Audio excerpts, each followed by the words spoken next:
Welcome, everybody. My name is Asia Bulgarini, and I'm an associate business consultant here at Ray Consulting. I'm very pleased to welcome you all to this session on international collaboration to overcome challenges using space. We're running this on behalf of the UK Space Agency in partnership with Entrepreneurial Spark. The agenda for today is the following. I will go through some house rules and then give the word to our panelists.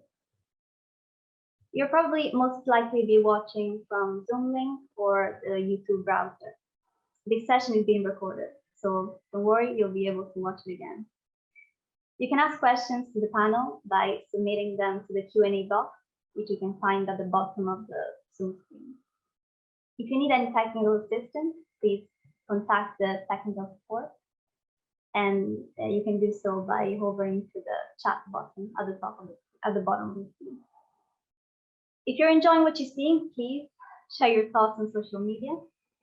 And if you would like subtitles, you're able to enable them by clicking on live transcript, and you'll also be able to enlarge them and make them bigger.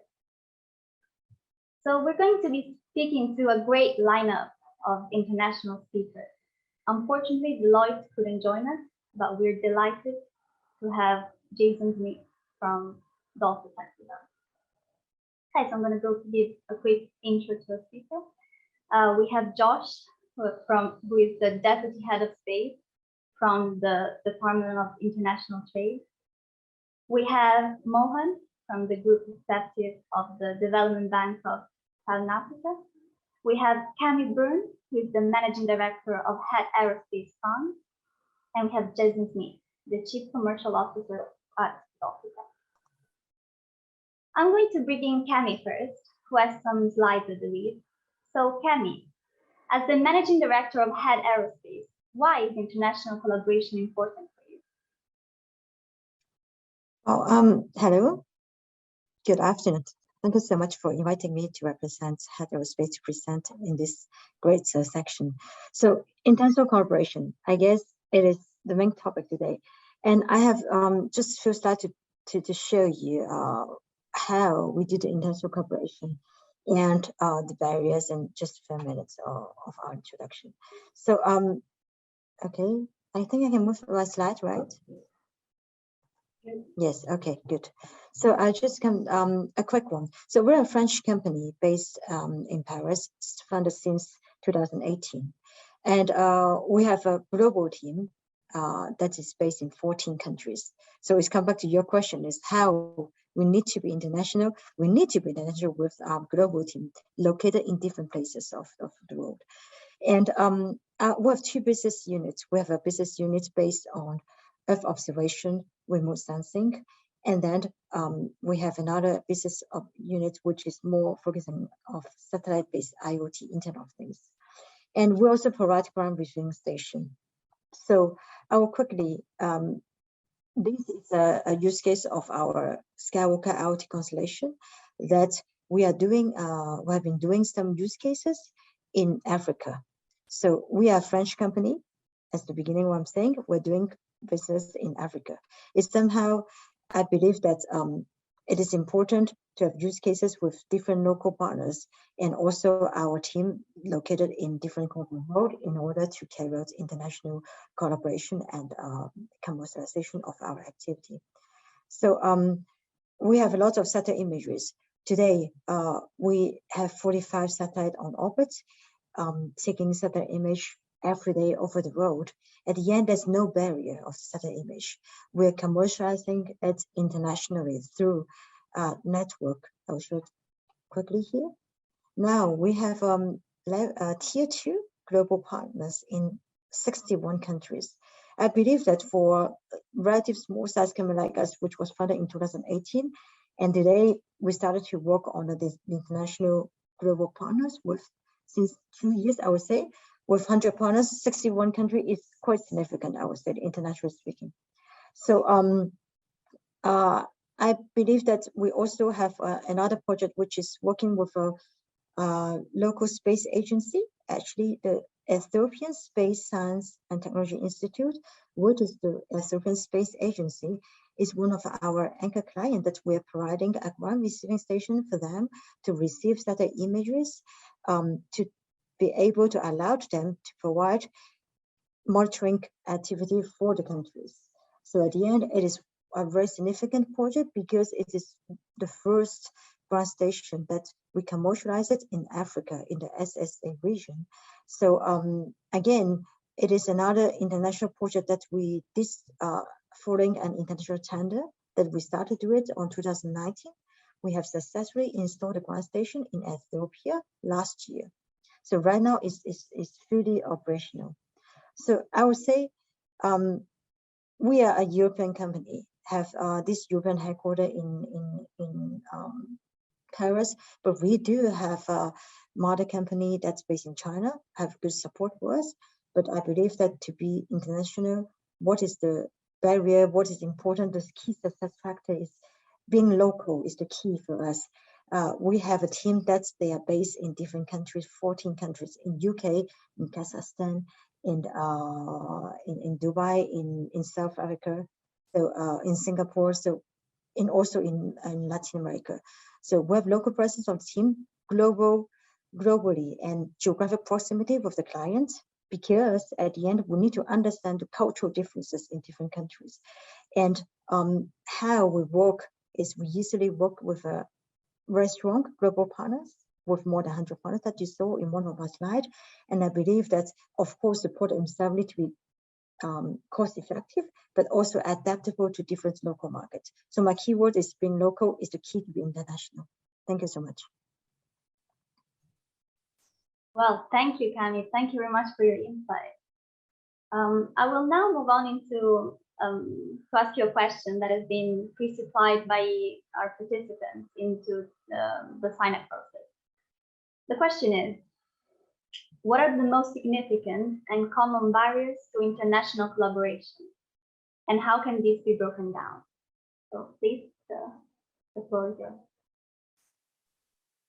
So my comment is that the barrier is get ourselves known by the user, by clients, because it is a very competitive market with a lot of offer.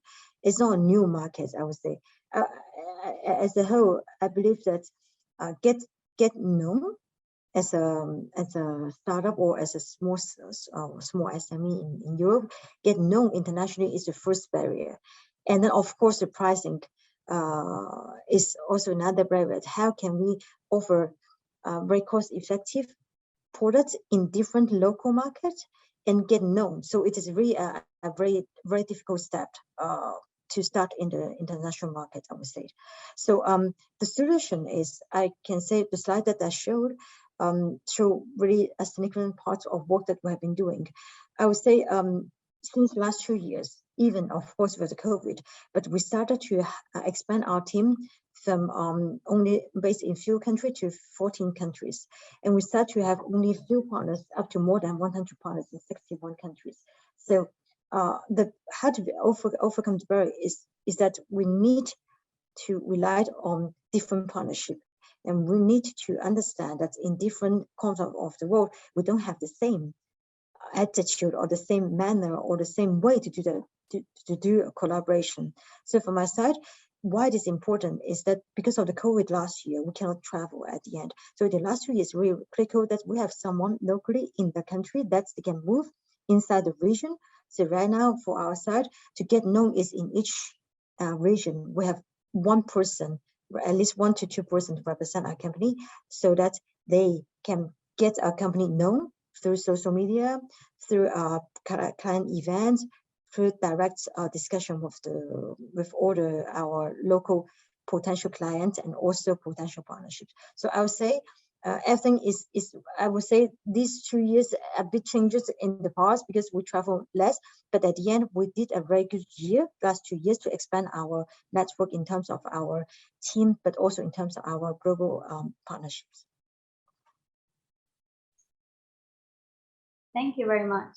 Yes, it looks like the secret is being local every time. Yeah, so that was very insightful. Let's move on to Josh from DIT.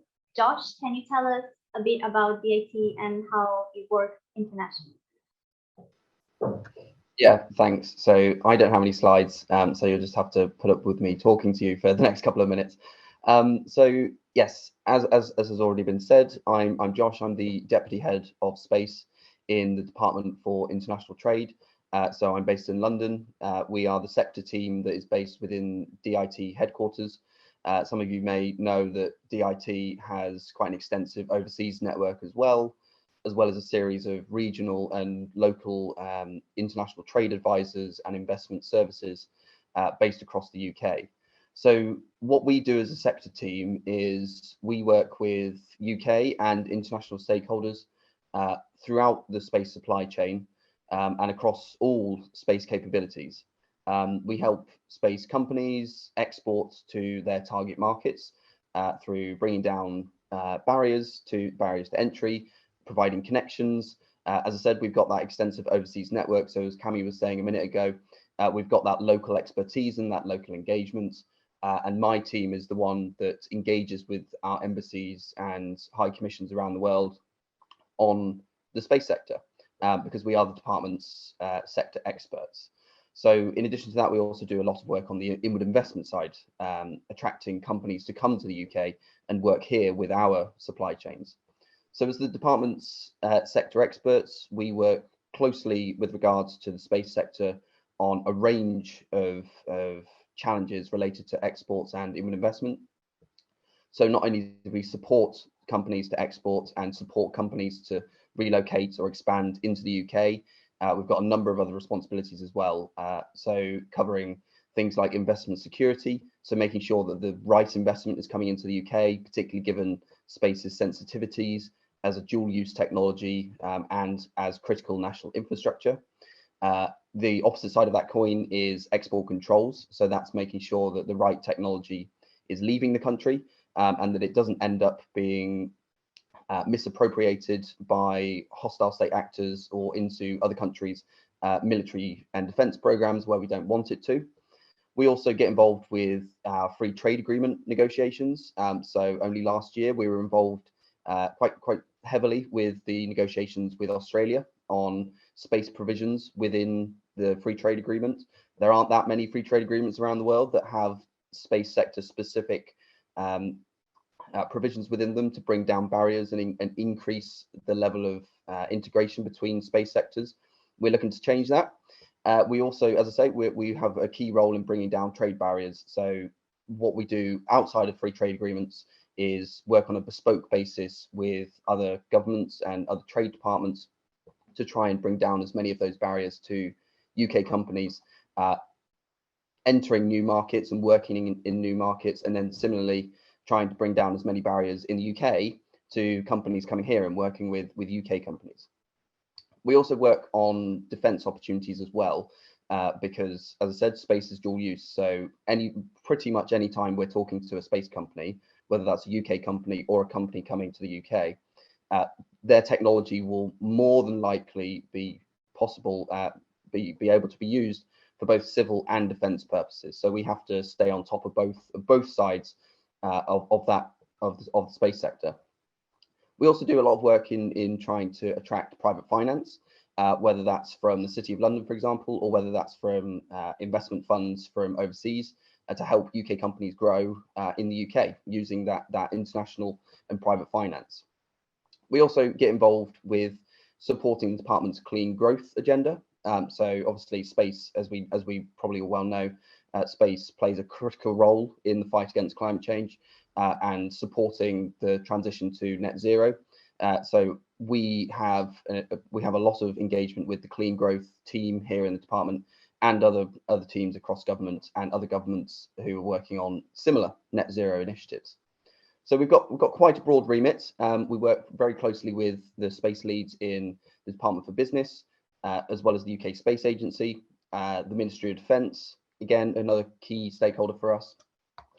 The Foreign Office, so the Foreign, Commonwealth and Development Office, again, very important for us to work with them, especially as we both have overseas networks and officers deployed in our embassies and high commissions around the world, as well as working with Cabinet Office, Number 10, the Office for Investments on the investment side of things, and a number of other government departments. I like to think we're one of the most connected teams within the UK government because of the extent and the range of activities that we have to undertake. So that's kind of what we do in a nutshell. One thing that is really going to be key for us this year is supporting the implementation of the National Space Strategy, which was published towards the end of last year.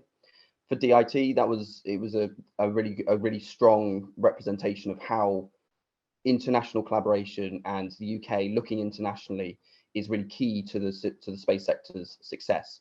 And within that strategy, there's a number of commitments and initiatives that DIT will either be leading on behalf of government, working closely with the industry and with other governments, or will be heavily involved in programs and initiatives that are led by other departments. So that's probably me and my team and what we do in a nutshell. And yeah, happy to, really pleased to be on this panel with discussing international collaboration. As I say, it is so important, and certainly I've seen that in my job. I'm a little bit of an oddity within the civil service. I've had several space-focused roles. So I've worked running the space team in this department, but I've also worked in UK Space Agency and other government departments working on space negotiations with the EU, for example. So I've seen all different facets of international space activity. So it's really good to be on this panel and promote international collaboration in the space sector. It's great to have you here. Thank you, Josh. That was really exhaustive, in-depth, and an interesting overview. Now, do government-to-government relations have an impact on business-to-business relations when working internationally? Yes, absolutely. So particularly in this role, that's kind of our bread and butter, is supporting UK companies accessing those new markets where they may not have the local knowledge. As Cami was saying earlier, having that local experience and that local engagement is so important. And that's where my team's sector expertise marries so well with our embassies and high commissions, who do have the local understanding of the culture and the ways of working, as well as the best understanding of who are the stakeholders in those markets, whether that's at a government level. So some governments around the world are very streamlined, others can be quite siloed. I know it sounds a bit rich coming from a UK government employee. We're hardly the most, I wouldn't say we're the most joined up of governments, but there are other governments that can be even more difficult to navigate. So that's important when you're thinking about the space sector, because a decent amount of the applications and the technologies that are developed within the space sector are targeted at government uses, and particularly on the space defense side of things, where those applications are almost solely the purview of ministries of defense in other national governments. So that's where that government-to-government relationship is essential. Not just that, but that's the government support and the kind of government backing, if you will, of companies that are trying to enter other markets adds a level of legitimacy and almost a seal of approval that further benefits and further enhances that company's presence and, as I say, legitimacy within those new markets. It can be particularly in markets with different cultures and different ways of working. That seal of approval, that government backing, is almost essential to even get a foot in the door with both government and industry stakeholders. One of the other key reasons why government-to-government relations are so important in space is, as I said before, because of its dual-use nature and its sensitive nature.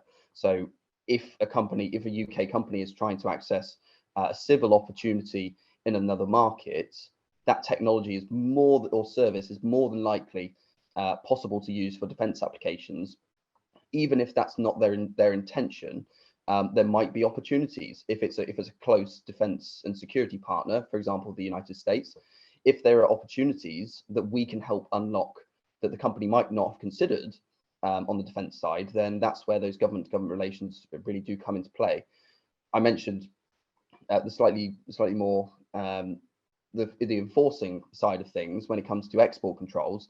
to make sure that if those space companies are exporting to new markets, that it's all above board and that it is all within our international obligations and our regulations, and that the companies aren't tripped up if they want to export sensitive technology to a new market. So it's vitally important, not just kind of presentationally, as I say, that legitimacy, but also as a matter of process, because the sector that we operate in is sensitive.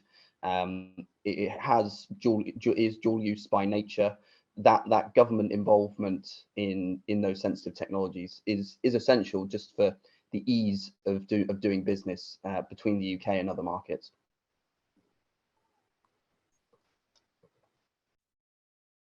Thank you, Josh. And now let's move on to Mohan. Mohan, can you tell us a bit about the Development Bank of Southern Africa?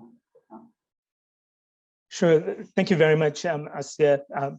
And thanks as well to great consultants and the UK Space Agency. My name is Mohan Vivekanandan. I'm with the Development Bank of Southern Africa, based in Johannesburg. And in terms of what I'd like to do is just give a quick update on the work that we do as the DBSA, and speak a little bit about the work in the space sector, even though it isn't something that we've done a lot of work in, and also speak a little bit about areas of international cooperation, because that is something that's quite critical to the work that we do. So if we can start just a little quick bit on the DBSA. We are an entity that's owned by the South African government, and our mandate is to promote sustainable infrastructure through project development and financing in the African continent. And as part of that, we're globally accredited and globally rated as well, and we use a lot of those elements in the work that we do. These are a number of the different sectors that we're involved in, primarily in energy, transport and logistics, but we do work as well within the broader ICT space, including some projects in the space sector as well, along with some other sectors. Just a little bit of information, the majority of the work we do is in South Africa as a South African National Development Agency, about 2/3 of our funding every year. These figures are in rands, but in dollar terms, we do roughly about $1 billion worth of financing every year, predominantly long-term debt financing, both senior debt and subordinated debt. And in some cases, we also take equity positions. So about 1/3 of our work then is outside of South Africa in the rest of the African continent. And as you can see by those disbursements, now that's only for the last year or so, but you can see by the split that the biggest sectors are around the energy sector, around municipal infrastructure, and in the transport sector, followed by water and sanitation. And I guess that speaks to where we see the biggest gaps in infrastructure, both in South Africa and in the African continent. A couple of the projects that we have been involved in the space sector include funding of projects where we've funded both medium Earth orbit satellites and also lower Earth orbit satellites. And obviously, part of the benefit of these satellite projects would be to provide connectivity to Africans as well, both companies and households. And also currently we're in the project development phase. We're working on a project looking at improving the quality of space focused telescopes in South Africa. So that's another project in the sector. And I guess just, in terms of the type of support that we provide to our clients, and we work with both public sector clients, so meaning state-owned entities, municipalities, funding other African sovereigns, and also funding private clients, is in the earliest stages of infrastructure projects. We get involved in providing project development capital, and later on we provide long financing, generally long-term debt, so going up to typically about 15 to 20 year tenor in South African rands, in dollar, for infrastructure projects on the continent. And I guess just in terms of the one last element around cooperation, clearly the gaps, broadly speaking, within infrastructure on the African continent are significant. And the reality is there isn't a significant space sector, as it were, within the African continent, especially outside of South Africa. And hence, partnerships with international entities is quite crucial. We work with a number of private investors, a number of commercial banks as well, but also with global development finance institutions and export credit agencies as well that provide funding for these projects. So as an example, in the case of the UK, we work quite closely with the CDC, the former Commonwealth Development Corporation, who is the UK development finance institution, and we work with them in a number of different sectors to co-finance projects. And we also work with UK Export Finance, which is an export credit agency that provides cover for UK exporters in projects in South Africa and the rest of the African continent. So those are some examples of the types of international collaboration that exist broadly within the infrastructure sector. So let me wrap up there. Thank you very much. Thank you, Mohan. Thank you, Mohan. That was really insightful. So with your experience, besides the existing major space nations, where do you see the emerging markets internationally? As I mentioned, Asya, our focus as the DBSA has been in the African continent, so I don't have a view of, all the other emerging markets. But I think the one common theme we've seen is actually the fact, certainly in the African continent, that African entities, African nations are not that active, and not as much as what we would like to be. I think in the case of South Africa, there have been significant investments, for instance, in space telescopes, with the Square Kilometre Array as an example of an international project that's based here in South Africa. But outside of that, we've been partners in some internationally led satellite launches and such. But to be honest, it's not a lot of investments that we're seeing. So we would love to participate more and listen and learn from the international investors, including UK investors, around how we can partner with them more, because I think it's a part of the economy that African countries are really underpenetrated in. Thank you, Mohan. That was really good. I will now introduce Jason Smith from Dolphytech. So Jason, do you want to give us an overview of the demonstrated success that Dolphytech has in working internationally? I believe you two have some slides on your case study. I do, so delighted to be here. I think I'm going to say a number of things that are similar to what maybe Josh and Cami have said, but pleased to be here, and maybe I'll give a bit more details about how our experiences have been in the space industry. So first of all, I'm Jason Smith, Chief Commercial Officer. I'm based in Edinburgh in the UK, although the company is international, which we'll talk about. We do produce a product, a non-destructive testing product here, which you can see, which has been used a number of space companies around the world. Can't see my connect. Oh, there we go. So we're based in the UK, Norway, and also the US, and we'll get a little bit onto the US a little bit further on. We've grown as a company. I think we've doubled our sales last year and year on year for the last few years, which is great. One thing I would like to maybe say here is that there's a number of cooperation associations we've joined, which have actually helped us greatly with some of the international expansion. So I think one of the hints and tips I would give to people here is think about joining an association that's useful for you, that might help you here. We have some American ones here, we have some Danish, Norwegian, and British ones here that have actually helped us with some market penetration in some of those different countries.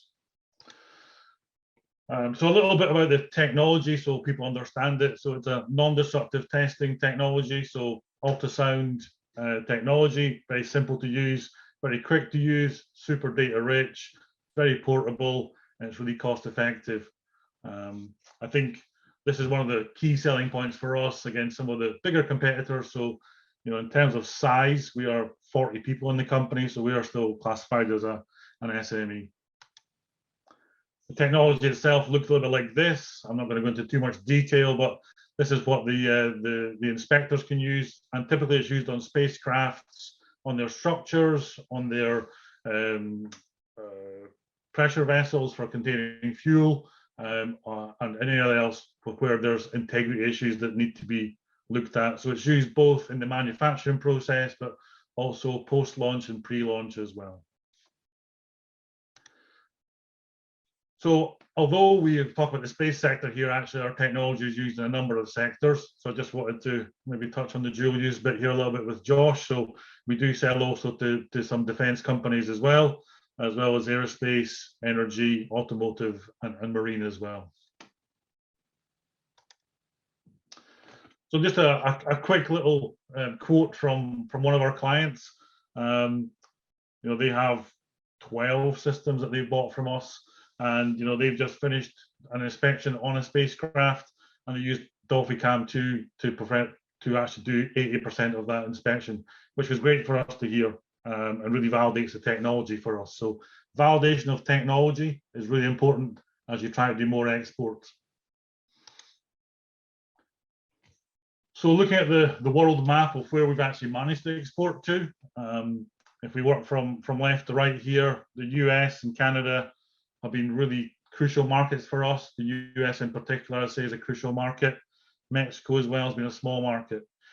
Europe and the UK has been good for us. I think people looking for high tech, new innovative ways to do different things, again, has been really well received in Europe, and also in the Middle East. South Africa, they are great with Mohan. We actually sold some systems down there as well. China has recently just taken off a little bit for us, and we're using a partner out there, so we don't sell ourselves, we sell through a partner route. And moving slightly further to the east there, we have Korea and Japan, which have really taken off a little bit for us recently. Malaysia also been a great place for us to sell, and Australia looks like a pretty good market for us, and I'm hoping the free trade agreement that Josh was involved with will help us with that. So I wanted to maybe make this a little bit black and white, or dark blue and white here, about some of the places we found easier to sell to, and some of the ones that have been a little bit more challenging. And I'm getting into a little bit of detail here, but you know, we found that the most easy country to sell to is the USA. Our clients are quick decision makers over there.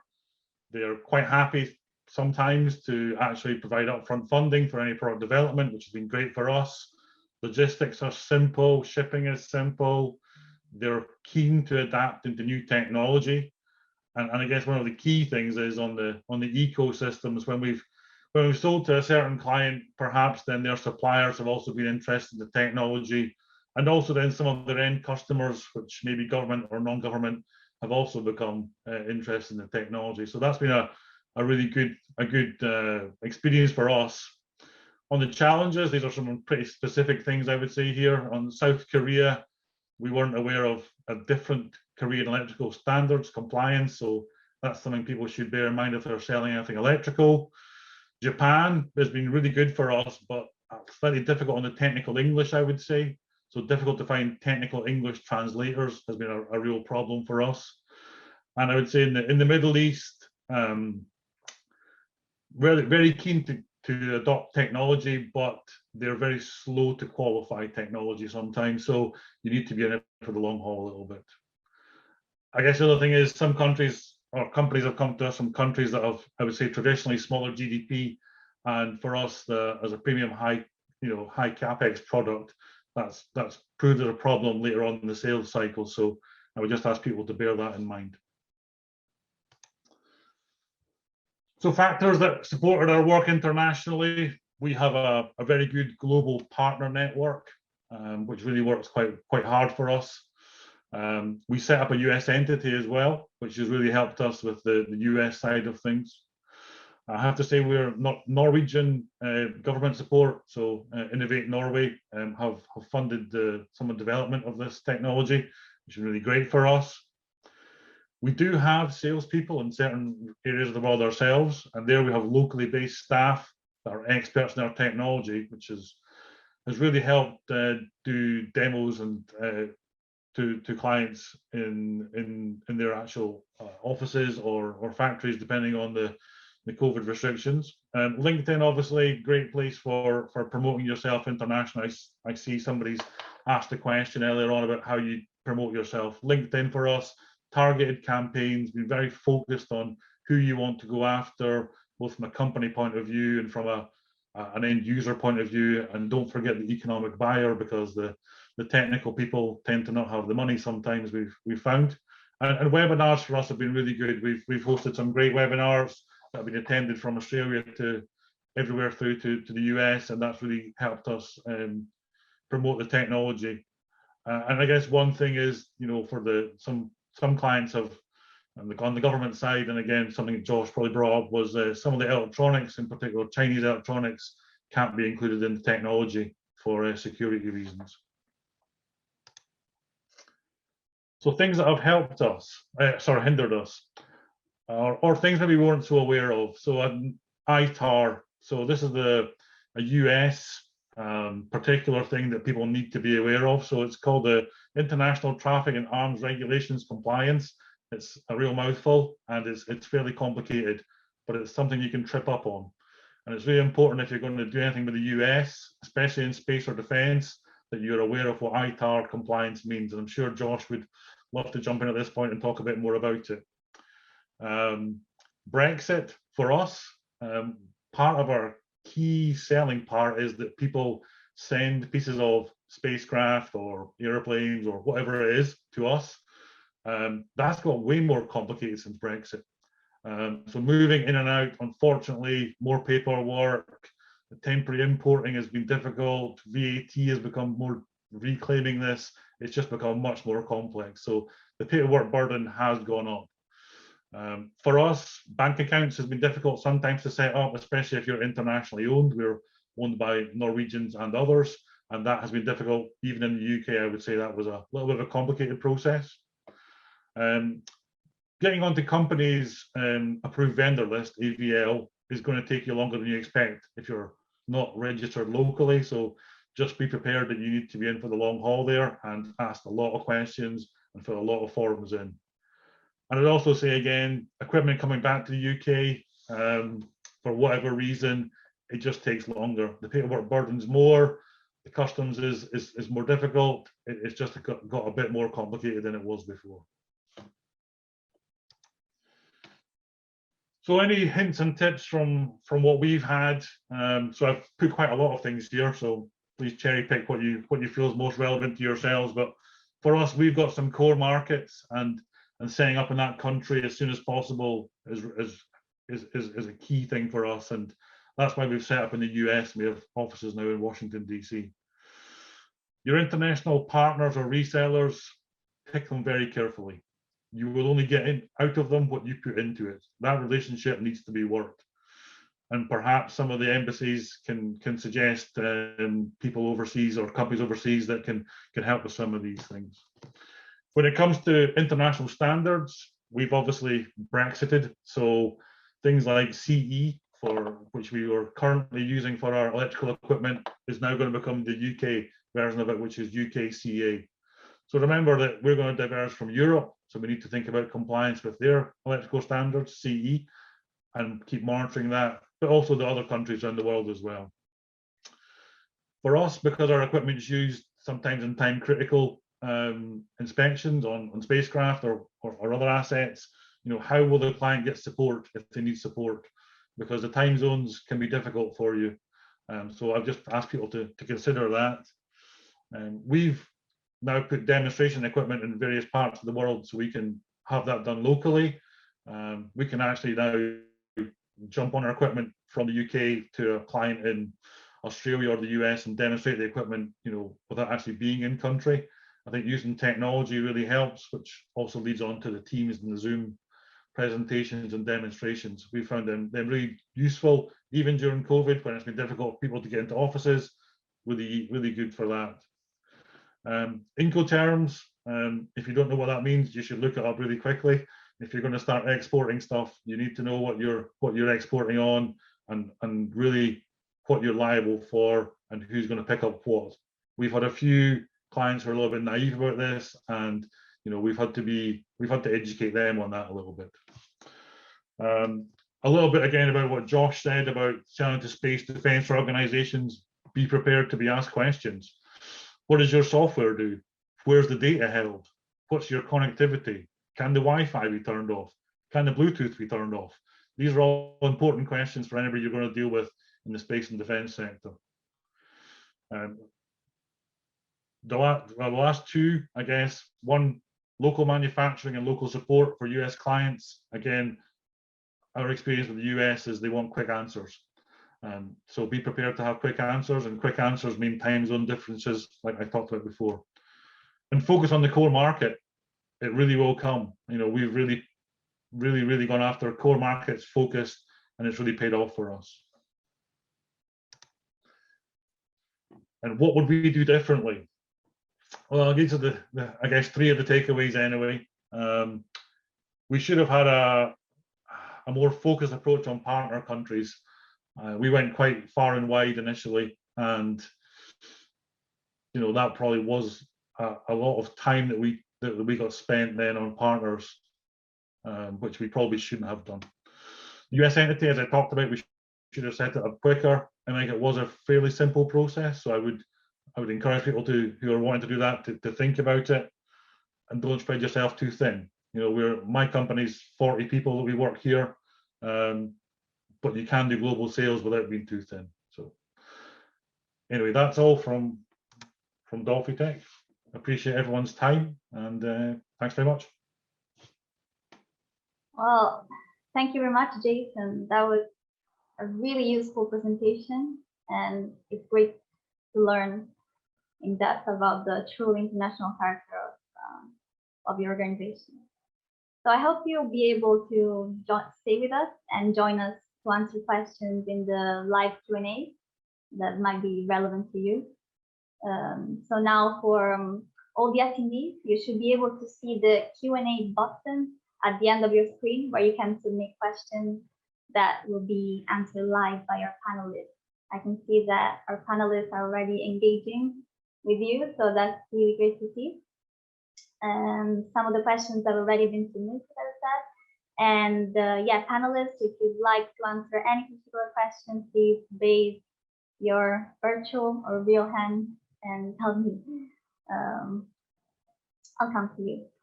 So the first question I'd like to ask, and I'd like to direct to Josh, is the following. How can I raise the profile of my business to ensure that potential international customers are aware of our products and services? Yeah, it's a really pertinent question, and it's something that all the panelists have kind of alluded to, and it was something that I mentioned when I was speaking first. So I think a big part of DIT's remit certainly is doing exactly that, and helping particularly smaller companies who we know don't have the time, the resources to put into marketing or market engagement. Is one of the reasons that DIT exists, to help with that, and address that challenge for smaller companies in particular, but also larger companies as well. They still need that, as I was saying earlier, that government support and government legitimacy in a sector like space that is very sensitive, and where different markets work differently on the space sector. Different governments take different approaches to space and the utilization of space technology and services. So some of the kind of bread and butter work that DIT does to help promote UK companies is we obviously run a series of trade missions, and that's where we provide bespoke support and engagement opportunities for competitively selected companies. in certain priority markets. So the United States being an obvious one, but we've previously run trade missions to Singapore, Australia. We've got plans for trade missions to Japan, Singapore again in February, Australia, India. We've got plans to increase bilateral opportunities, engagement opportunities in Europe. So particularly looking at Germany as a really strong potential collaborator and market opportunity for the UK space sector. We also run, we've also obviously got those, as I was saying earlier, those connections and that extensive overseas network in our embassies and high commissions. Having that local knowledge and having local champions, as I say, particularly for smaller companies who might not have the resources to deploy their own staff in those markets. Again, that's where the DIT commercial officers that are posted in our embassies and high commissions are incredibly important and can be very helpful in being that local champion for those companies. They know how to navigate those markets, especially the locally employed staff that are nationals of those markets. But also the British deployed staff are also very well versed in their markets, and again, they have that experience of working on sensitive technologies, and they work with teams like mine on the more space specific challenges and issues or opportunities. Then you've also got, I think Jason was mentioning the different kind of promotional opportunities through LinkedIn, through webinars.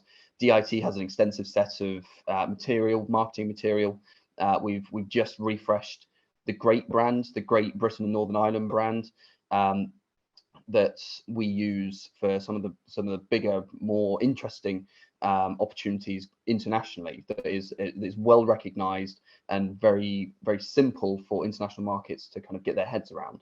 And we feature different UK space companies in that material for different markets. So we're in the process of refreshing a lot of that marketing material now that the National Space Strategy has been published. So that material will focus on highlighting particular companies with particular capabilities that support the UK's ambitions in the National Space Strategy, that we know overseas international customers are looking for, and we know that they are particularly interested in capabilities from the UK because of both our prowess, but also the relationship, the kind of higher level relationships the UK has with some of those international markets and partners that other countries simply don't have. So there's a lot of opportunity for DIT to directly support those companies that need it to promote themselves and make themselves known within those markets. And it's not just a case of here's an introduction, that's it, DIT's role is finished.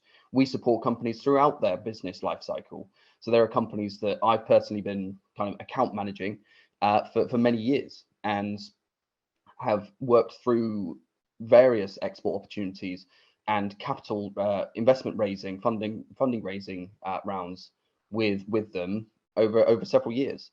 So it's not a case of you get one opportunity to take advantage of DIT's offer and that's it.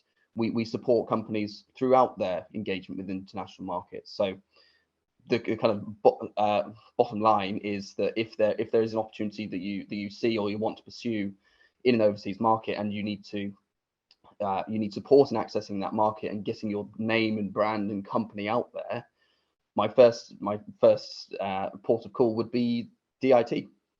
Great, thank you, Josh. I would like now to go to Kemi because she's been very active in the chat. So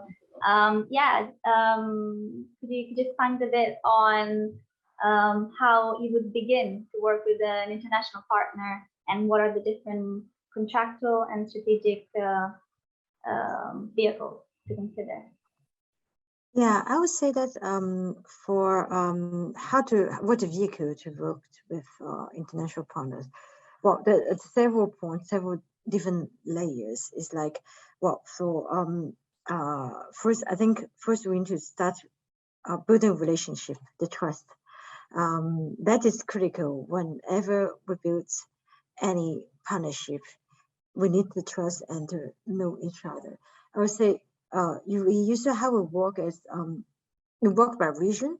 So we have let's say we have also a team based in UK that we work with team UK based and work with our most of the time work with our company partners that are based in UK. And when we have a partnership that we have employees as well in South Africa, let's say, our employees in South Africa, they work in the southern part of Africa.